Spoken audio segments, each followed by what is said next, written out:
buenos días, queridos hermanos. Les damos la bienvenida a la Escuela Dominical de la Iglesia Luz y Verdad. Gracias por estar conectados, por estar pendientes de la transmisión del estudio de su palabra. Vamos a orar para dar inicio. Querido Dios, te damos gracias porque podemos abrir tu palabra y estudiarla juntos. Te suplico, Señor, que tú nos ayudes, que tu Espíritu nos hable. Y, Señor, ayúdanos para que como cristianos siempre estemos firmes a pesar de las pruebas que pueden venir por ser cristianos, Señor. Que tú nos ayudes a ser una iglesia fuerte. En el nombre de Cristo Jesús. Amén. Muy bien, estamos estudiando el tema la iglesia que Cristo desea. Y el domingo pasado vimos que Cristo desea una iglesia que sea caracterizada por el amor. Ahora vamos a ver la lección número 2 de esta unidad y dice, Cristo desea una iglesia que sea firme ante las dificultades. Y vamos a estar viendo el énfasis en que no hay por qué temer, pues somos ricos en la gracia de Cristo. Entonces es con ese énfasis vamos a estar estudiando ahora en Apocalipsis capítulo 2 del 8 al 11. Estamos estudiando las 7 iglesias del Apocalipsis. Estamos dando el enfoque de cada una de ellas, cómo el Señor nos quiere hablar a través de ellas y los podemos aplicar también a nuestras iglesias hoy en día. Como introducción podemos decir de que a nadie le gusta ser perseguido, ni aborrecido, ni discriminado, ni metido a la cárcel, ¿verdad? Por situaciones, por distintas situaciones. Pero podemos ver de que hay diferentes formas de persecución. Y hay en estos días hay una iglesia perseguida. Hay una iglesia que por la fe en Cristo es que está sufriendo y algunos hasta perdiendo la vida. Encontré algo que acerca de los 10 países más anticristianos. Y voy a leer algunas de las formas de persecución que ellos usan. Por ejemplo, la que está como número 1 es Corea del Norte. Y allí a un cristiano es sentenciado a muerte. En Afganistán son torturados los cristianos. En Somalia son rechazados por la familia.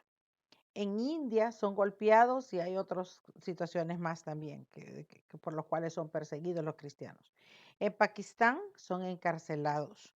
En Sudán son arrestados. En Yemen son secuestrados los cristianos. En Irán son arrestados y también hay otras formas de maltrato. En Siria son discriminados, despreciados, etcétera, ¿verdad? Y en China son discriminados y encarcelados y hay otras formas. O sea que esos son los 10 países más anticristianos que hay en la actualidad. Hay cristianos que están sufriendo por su fe. Hay cristianos que están hasta perdiendo la vida. A través de los años, desde el primer siglo, hubo situaciones difíciles que los primeros cristianos tuvieron que vivir. La iglesia en Esmirna estaba pasando por un periodo de persecución por su fidelidad a Cristo.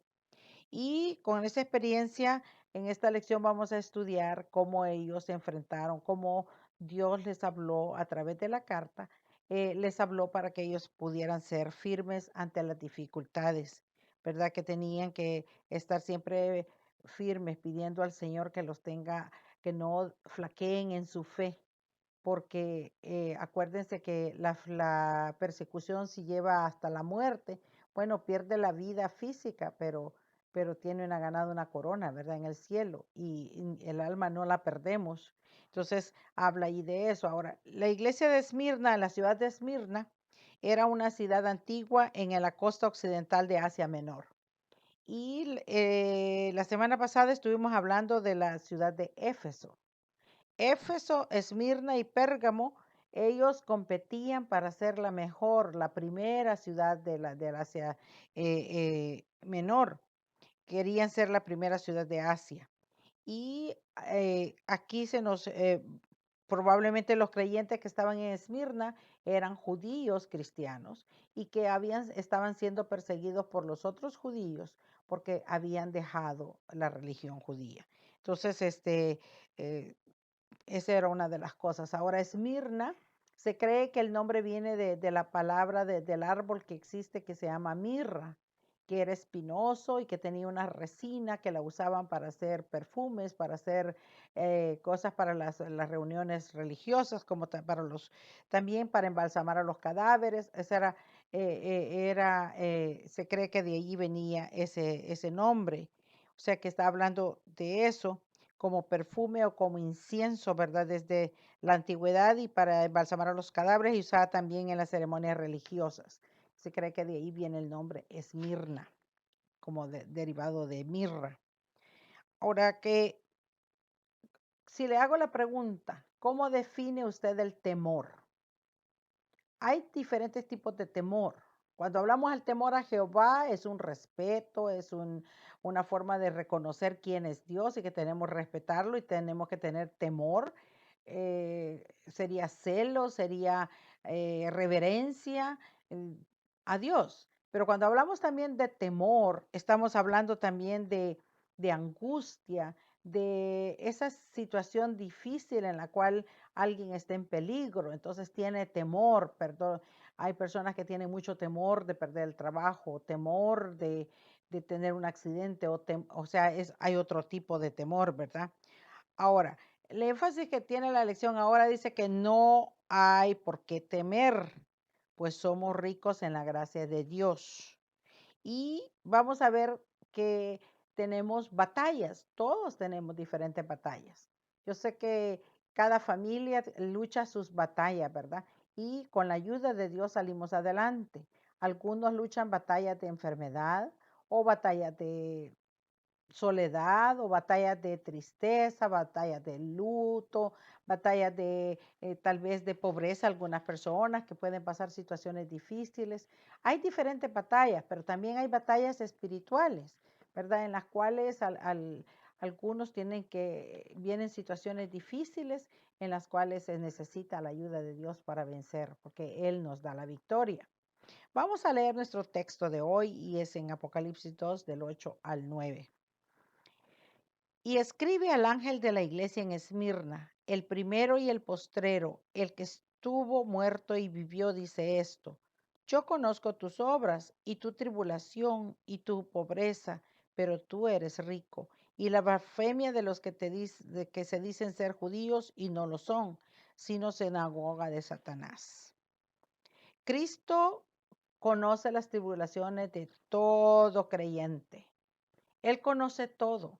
A veces sentimos, cuando estamos en una angustia, en una tribulación, sentimos como que Dios está lejos. Pero no, Él conoce todas nuestras tribulaciones. Él conoce todas las situaciones en las que cada creyente está viviendo. Ahora, ¿qué es lo que sucede? Que el cristiano reconoce la realidad de las pruebas que tienen que enfrentar los fieles, pero es realista, pues también ve la imagen de Cristo en toda su gloria, como en el día de la adoración. Entonces estamos viendo de que Jesús no nos dice que no vamos a tener pruebas, que no vamos a tener dificultades, pero como cristianos tenemos que reconocer que sí están las pruebas y que son reales, pero también vemos la realidad de que tenemos un Dios todopoderoso que está con nosotros y que nos ayuda a salir adelante. Primero, Jesús se revela directamente en relación con la necesidad de la iglesia. Aquí él dice el primero y el postrero, el que estuvo muerto y vivió. Aquí lo hace con el fin de infundir ánimo a la iglesia, porque esta iglesia tribulada, el Señor nos provee lo que necesitamos para salir victoriosos en el momento de la prueba. Él es el principio y el fin, Él es el alfa y omega, Él es el que está con nosotros en medio de la prueba. Segundo, Jesús conoce nuestras circunstancias. Él no solo conoce nuestras pruebas, sino que también conoce lo que está causando nuestra tribulación, ¿verdad? Entonces vamos a ver con el texto, vamos a analizar eso. Y tercero, Jesús expande nuestra fe para ver nuestra situación desde su punto de vista, porque él dice, pero tú eres rico. Si creemos que Jesús es todopoderoso para vencer la muerte, también confesamos que es poderoso para vencer cualquier tribulación temporal. Eso lo vamos a ver en 2 Corintios 4:17. O sea que el cristiano no tiene por qué temer a la adversidad. según estos versículos. Vamos a ver, Jesús le pide a Juan que escriba la segunda carta, y es a la iglesia de Esmirna. Y dice al ángel de la iglesia. Ya mencionamos en la lección pasada, cuando menciona el ángel de la iglesia, se refiere al pastor de la iglesia, al encargado de la iglesia, al mensajero, ¿verdad? Que le escribe mostrando el patrón que se seguirá en todas las cartas. Ahora, vimos que en cada iglesia hay una persona que está guiando, guarda, y que Dios guarda a los pastores que tienen cuidado de la salud espiritual de la congregación que pastorean. Enseguida Juan presenta a Jesús, que es quien envía el mensaje, como el primero, dice, y el postrero, usando una descripción que es sinónimo de otras como el alfa y el omega, o el principio y fin, el primero y el último. Todas esas expresiones están en Apocalipsis 1:8, el 11, el 21, 26 y 22:13. Jesús está haciendo referencia también a Isaías 44:6, apropiándose de la naturaleza de Dios en su infinitud y autoridad, pero también describe su humanidad, porque dice el el que estuvo muerto y vivió, dice esto. O sea que está también mencionando su parte humana, que él vivió y murió. Ahora, en esto nos está recordando lo que Jesús pasó, ¿verdad? Que él vivió, pero él murió, se sacrificó, fue crucificado y murió. Pero sí está hablando de su sufrimiento y también cómo lo venció, porque vivió, porque resucitó. Él es vencedor de la muerte. También así como en la iglesia de Éfeso, ¿verdad? Le está hablando de que está reconociendo la obra de la iglesia, porque dice, yo conozco tus obras. Aquí no hace una lista de las obras. En Éfeso vimos que hizo una lista de las obras de los de Efesios. Aquí a los de Esmirna no les hace una lista, pero les dice, yo conozco tus obras. Ahora, también habla de que dice que estaban viviendo la vida cristiana con la llanura del Espíritu Santo, porque estaban manifestando el fruto, los dones, también las buenas obras como una evidencia de su crecimiento espiritual. Jesús también señala que conoce su tribulación, ¿verdad? Entonces, él no está indiferente al sufrimiento del cristiano, ¿verdad? De sus seguidores. Él conoce las tribulaciones, él conoce nuestra tribulación, nuestra angustia. El Señor se compadece de su iglesia en el momento de la prueba.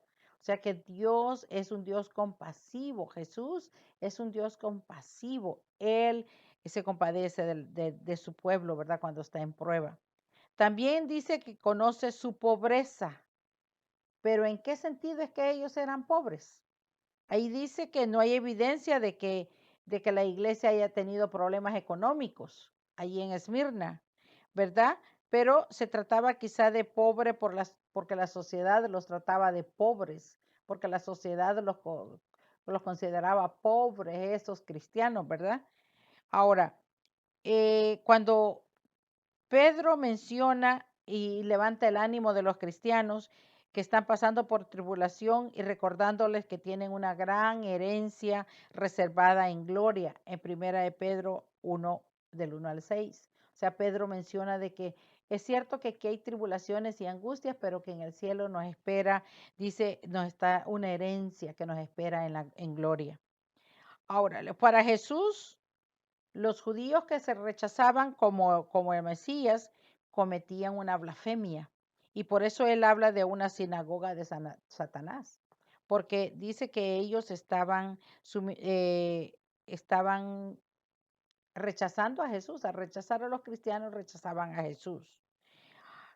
Durante su ministerio, cuando los judíos insistían en que tenían a Abraham por padre, Jesús les dijo, no, vosotros sois de vuestro padre el diablo. O sea, él fue directo con ellos al decir eso. Jesús está implicando que los verdaderos judíos son nacidos del Espíritu y no de una raza ni de una etnia, ¿verdad? Si no estaba hablando de creer en Jesús, de respetar a Jesús, de amar a Jesús. Leamos nuestra porción, el versículo 10. No temas en nada lo que vas a padecer. He aquí, el diablo echará a algunos de vosotros en la cárcel para que seáis probados y tendréis tribulación por 10 días. Sé fiel hasta la muerte y yo te daré la corona de la vida. Aquí tenemos que comprender que no hay por qué temer a la adversidad en estos versículos. Y lo que vamos a ver es que no podemos vivir la vida negando la tribulación, porque la tribulación sí puede presentarse en cualquier momento. Jesús nos prometió que no íbamos a tener angustias y persecución y tribulaciones. Dice que tendríamos aflicciones, pero no temáis porque yo he vencido al mundo. O sea que nos está hablando de que Él está con nosotros y nos está ayudando. Entonces, Dios nunca promete que no pasaremos por tiempos de tribulación, pero sí nos llama a permanecer firmes en medio de la adversidad.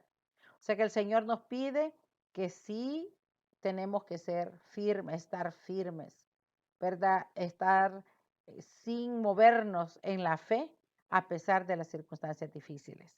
Jesús asegura que la adversidad vendrá. O sea que no niega que va a venir la adversidad, ¿verdad? La adversidad de parte vendrá, es parte de la vida del cristiano, la adversidad. Y luego Jesús asegura que no todos sufrirán la máxima adversidad. O sea que no es que todo el 100% de todos los cristianos va a estar en persecución, sino que ella hablaba de algunos van a sufrir persecución. Debemos estar listos para todo lo que venga por amor a Cristo. Y Jesús asegura que toda adversidad tiene sus límites. O sea que ahí les hablaba de 10 días, ¿verdad? Entonces, quizá era por la costumbre, era de que metían prisioneros, ¿verdad? A las personas por 10 días y después de 10 días los sacaban al foso, al foro romano para que los leones los comieran. O sea que 10 días estaban, digamos, todavía con vida y después enfrentaban la muerte. Entonces, la tribulación, pero está hablando de la que tribulación que tiene sus límites y los límites puede ser la muerte, porque allí se acaba la tribulación, o puede ser que también si queda libre, entonces ahí se termina la tribulación. Debido a que Jesús ya nos ha advertido que la tribulación puede caer sobre nosotros, debemos prepararnos para estar confiados en el día de la adversidad. Tenemos que estar confiados. Eso es que ya nos hemos preguntado qué sucede si viene una tribulación por la fe cristiana. Porque a veces las tribulaciones que pasamos son tribulaciones y angustias por nuestra mala administración del dinero o por nuestras malas decisiones emocionales o por otras situaciones, ¿verdad? Pero habla aquí también, y no es que se le quite valor a esas angustias, el Señor las conoce y el Señor es misericordioso y nos ayuda y nos perdona si nos arrepentimos y buscamos el camino con Él, Él nos saca adelante. Pero aquí está hablando de las tribulaciones por Cristo, por el Evangelio, por ser cristianos. Ahora, ¿qué recursos nos ha dado Dios para estar fortalecidos en el día de la adversidad? ¿Cuáles son los recursos a los que podemos acudir para estar fuertes, para estar firmes en medio de la adversidad? Entonces tenemos que, si hay batallas, ¿cómo podemos estar firmes? Si dice que si tenemos ciertas situaciones, ¿cuáles son los recursos? Si ustedes se acuerdan de la armadura de Dios, todo lo que Él nos ha equipado para que lo usemos en el tiempo de las situaciones difíciles y también nos ha dado la oración. Podemos orar, estar en comunicación directa con Él en cada momento, cualquier hora, podemos buscarlo a Él. Tenemos su palabra que nos habla, nos conforta, ¿verdad? Y tenemos también a los otros hermanos para que nos apoyen en oración y nos apoyen espiritualmente. Ahora, no hay por qué temer a la muerte, según estos versículos. Vamos a ver allí, dice, Jesús les advierte sobre un tiempo de persecución por el cual tendrán que pasar. En lugar de rescatarlos de la tribulación, dice que les manda a permanecer fieles frente a la prueba. Y Jesús dice, no temas en nada lo que vas a padecer, en el versículo 10, ¿verdad? La parte A. No hay por qué tratar de negar si el dolor de la persecución iba a infligir. Los cristianos de Esmirna iban a padecer. Ellos iban a sufrir diversas aflicciones por causa de Cristo. O sea que les está diciendo, sí, ustedes van a sufrir persecución. Van a pasar por situaciones difíciles debido al nombre de Cristo. Jesús identifica al verdadero enemigo. Y mira, el enemigo no eran los romanos, no eran los judíos, no eran el pueblo, ¿verdad? Que no era el gobierno. Dice que el enemigo es el diablo, es Satanás. Y dice que algunos, él sabe quién es el verdadero enemigo y es el diablo, es Satanás. Pablo también recuerda eso y dice que no tenemos lucha, nuestra lucha nunca es contra los seres humanos. No importa lo enfurecidos que estén contra la fe, nuestra lucha es contra Satanás y las fuerzas diabólicas. O sea que es una guerra espiritual, no es las personas, sino que Satanás está detrás de todo ello para hacernos algunas personas pueden negar la fe o algunas personas pueden desanimarse, algunas personas pueden flaquear, ¿verdad? Entonces allí dice que es el enemigo de nuestras vidas, es Satanás. Eh, Hay un versículo que nos dice que si vivimos, para el Señor vivimos, y si morimos, para el Señor morimos. Así pues, sea que vivamos o que muramos, del Señor somos, dice Romanos 14:8. Jesús los desafía a ver la tribulación desde el punto de vista celestial. Les dice que ellos serían probados. Y claro, es duro, ¿verdad? Estar en la prueba, porque hay que ser fuerte para pasarla, ¿verdad? Y dice, esta persecución resultaría en un fin beneficioso. Dice que tenían que ser atribulados, la tribulación duraría 10 días. Lo que para algunos teólogos lo que dicen aquí es que el enemigo lo que hace contra los hijos de Dios puede ser difícil, pero todo tiene sus límites. Satanás pudo afligir a Job, pero solo dentro de los límites que Dios le permitió. O sea que toda tribulación tiene límites y los límites Dios los pone. Y el fiel dice que recuerda que la tribulación es temporal porque un momento va a terminar la tribulación. Y claro, si es una tribulación tan difícil como la iglesia perseguida que en este momento también hay en el mundo, ¿verdad? En los diferentes países que la iglesia está siendo perseguida, hay personas, hay hermanos que están perdiendo la vida. O sea que es temporal la aflicción porque están siendo perseguidos hasta que mueren, pero ellos, su alma va con el Señor y recibirán la corona de victoria.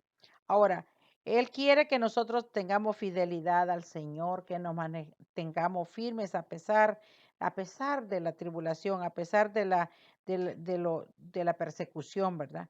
Jesús termina prometiendo la corona de la vida a los que permanezcan fieles a pesar de la persecución. Cuando hablamos de esta corona, no es una corona, una diadema de perlas, ¿verdad? De piedras preciosas, de oro, no, no está hablando de eso, ¿verdad? En ese tiempo, las coronas que recibían el que ganaba, el que corría y ganaba, los atletas, en los Juegos Olímpicos, digamos, de esa época, lo que les daban era una corona de hojas. Eran, era una corona hecha de guirnaldas, la que el atleta recibía cuando él era victorioso, ¿verdad? En el deporte. Se daba una corona de guirnaldas a las personas que recibían alto honor ante el público. O sea que está hablando que aquí, ¿verdad? Para el cristiano que permanece fiel ante la tribulación, gana la carrera de la fe, según 1 Corintios 9:24, y será honrado en la venida del Señor, ¿verdad? O sea que cuando vemos las recompensas del cristiano, vamos a ver que el Señor va a premiar todos esos sacrificios, todos esos esfuerzos, todas esas, cuando hubo esfuerzo para defender la fe cristiana. Vamos a leer el versículo 11. El que tiene oído, oiga lo que el Espíritu dice a las iglesias. El que venciere no sufrirá daño de la segunda muerte. es que se da cuenta de que a no ser que te vayas en el rapto un día, vas a morir. O sea, hay dos posibilidades. Dice que Cristo vendrá a levantar a su iglesia en el rapto, ¿verdad? Levantará en las nubes a la iglesia. Entonces los que estén vivos van a ser transformados y los muertos van a resucitar. O sea que si se va en el rapto, pues no va a morir la muerte física.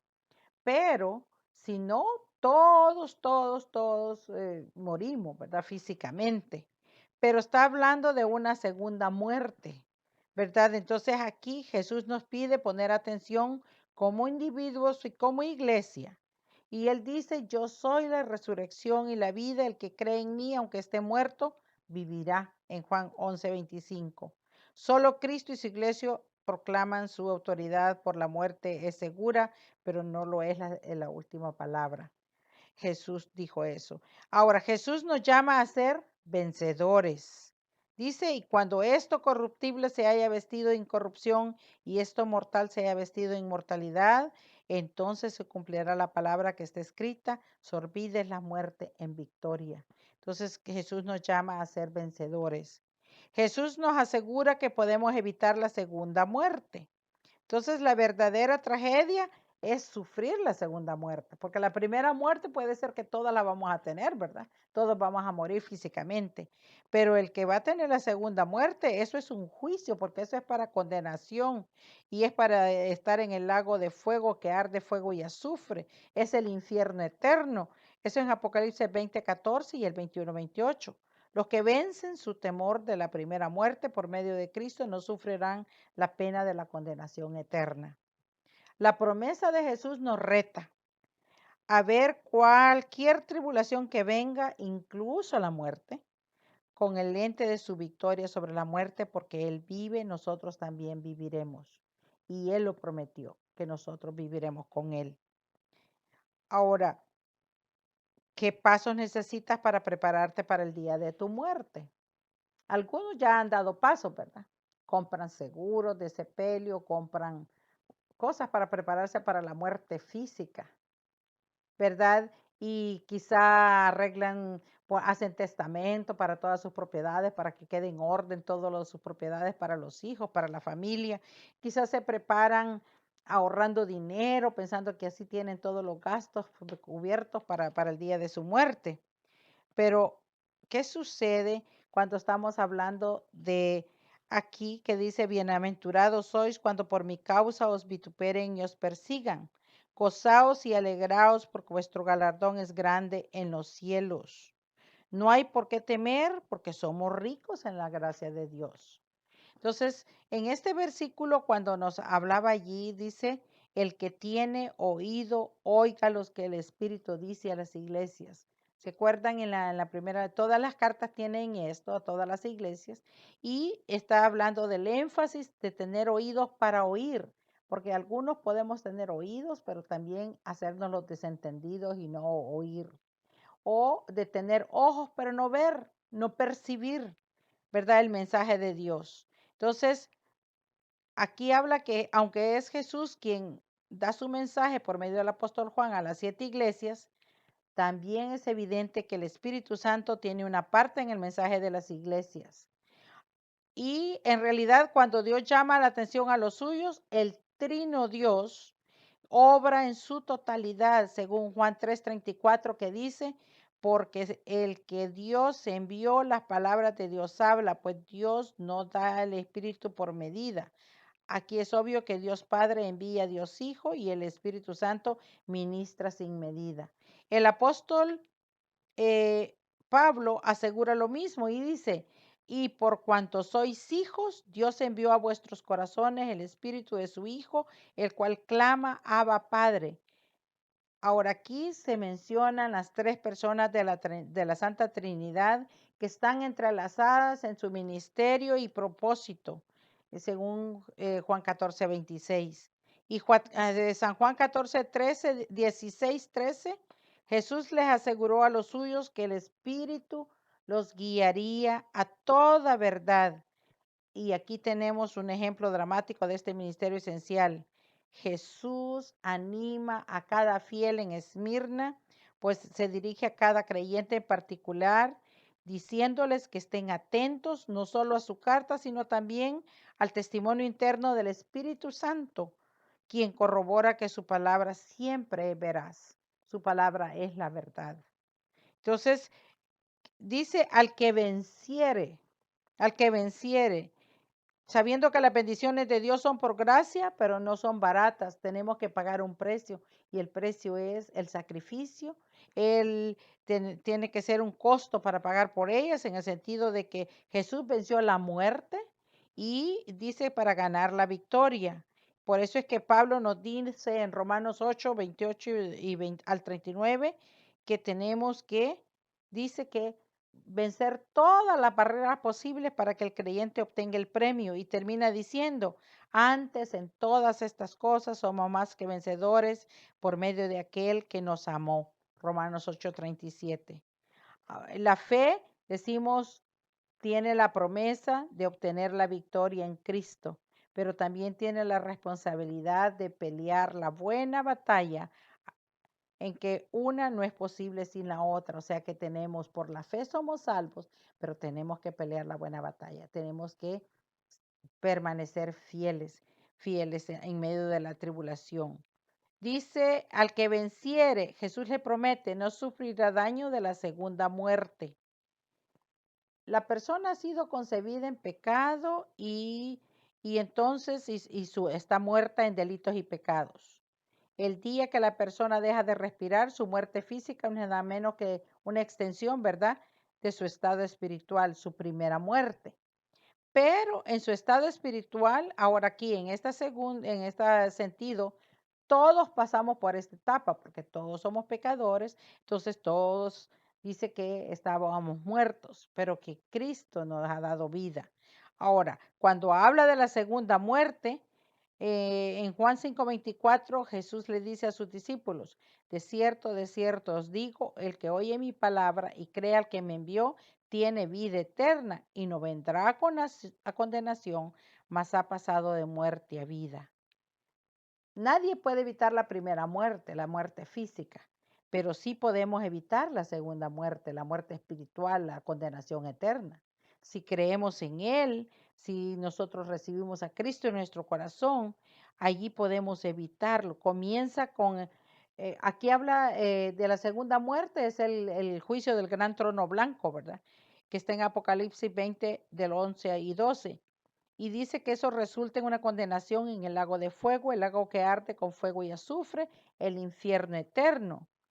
Pero Jesús promete a los que pasan la difícil prueba de la tribulación que es temporal, que no sufrirán la pena de la condenación eterna. O sea, si somos hijos de Dios, dice que tenemos que estar firmes, firmes en medio de la tribulación. Ese es el firme ante las dificultades, que es el tema de ahora, ¿verdad? Tenemos que mantenernos firmes para que dice que Él nos promete que vamos a no sufrir la segunda muerte. Entonces, el Señor nos pide a que la iglesia, Él quiere una iglesia que permanezca firme en medio de la tribulación. ¿Qué es lo que nos toca? Nos toca, una de las cosas que podemos hacer es memorizar versículos donde nos desafíen, que nos ayuden a permanecer firme ante cualquier tribulación. Versículos que nos animen, versículos que cuando hay una tribulación, la tribulación por Cristo puede ser desprecio en el trabajo, en la escuela, burlas, puede ser calumnias. Aquí en Canadá no está que los cristianos nos van a meter a la cárcel por ser cristianos, pero hay personas que están luchando para que hayan leyes para que quiten todo lo que habla de Dios, para que todo sea laico. Entonces, es una manera de persecución sutil, porque entonces los hijos de los cristianos sufren en las escuelas porque tienen una educación secular que no habla de Dios. Entonces, tenemos que trabajar en esa área, ¿verdad? De fomentar la fe cristiana, la convicción de que los hijos puedan ser cristianos para que ellos no vayan a pasar la segunda muerte, que habla allí, ¿verdad? Ese juicio para condenación. También, además de memorizar versículos que nos desafían a saber de que tenemos que estar firmes en cualquier tribulación, también tenemos que actuar, que dejemos el temor a un lado y actúa con la fe. O sea, cuando nos sentimos como cristianos, quizás se siente abrumado, que lo están molestando en el trabajo y molestando. Pidamos al Señor que nos fortalezca la fe y que nos dé palabras para poder hablar de Él y que nos ayude para dar buen testimonio y que nuestra fe no desmaye. Que si la familia se está burlando de porque usted es cristiano, que no desmaye su fe, que siga adelante, porque Cristo es el que le dará victoria. Animemos también a los miembros de la iglesia que quizás están siendo atribulados por causa del Evangelio. Quizá algunos en su familia se burlan de él porque es cristiano. Tenemos que animarlos como iglesia para que sigan adelante, para que no se desanimen, porque dice que nos dará la corona de la vida. Seamos fieles, estemos firmes. La vida del apóstol Pablo es una muestra, ¿verdad? Que él tuvo aflicciones. Dice que él pasó por experiencias, aunque él fue fiel, pero pasó por experiencias inevitables. Él pasó por tribulaciones, por situaciones. Ahora, Pablo nos habla de que el cristiano fiel va a pasar por aflicciones que no son inevitables. Debemos armarnos con la mente de Cristo para vencer toda duda. Debemos recordar que Jesús ya venció a la muerte en la cruz. Su resurrección es la garantía de que cualquier tribulación, en cambio, obra en nuestro provecho.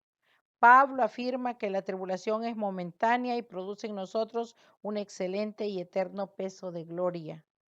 Que el Señor nos ayude a que reconozcamos que su presencia en nosotros, especialmente en los tiempos de prueba y tribulación, que sintamos la presencia del Señor, ¿verdad? Que veamos que el Señor está siempre con nosotros.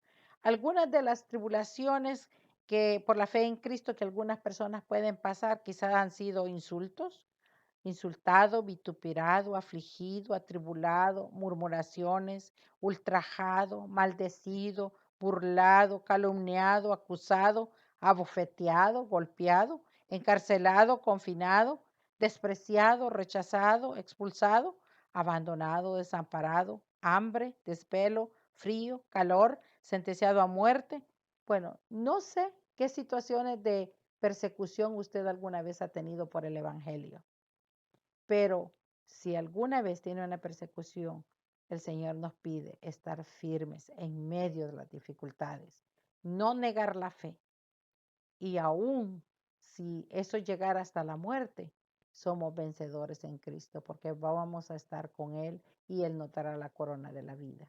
Que el Señor nos ayude a estar firmes, a continuar creyéndole a Él. Su palabra es la verdad. Creámosle a Él y aferrémonos en su palabra, que Él está con nosotros, no estamos solos.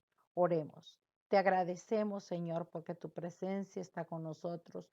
Tú conoces nuestras necesidades, tú conoces nuestras aflicciones, nuestras tribulaciones y Señor, tú eres el que das el límite hasta dónde, Señor. Te suplicamos que nunca neguemos la fe, que sigamos fieles en ti, que estemos firmes, Señor, a pesar de las dificultades. Te alabamos, Señor, por ser tus hijos. En el nombre de Cristo Jesús. Amén.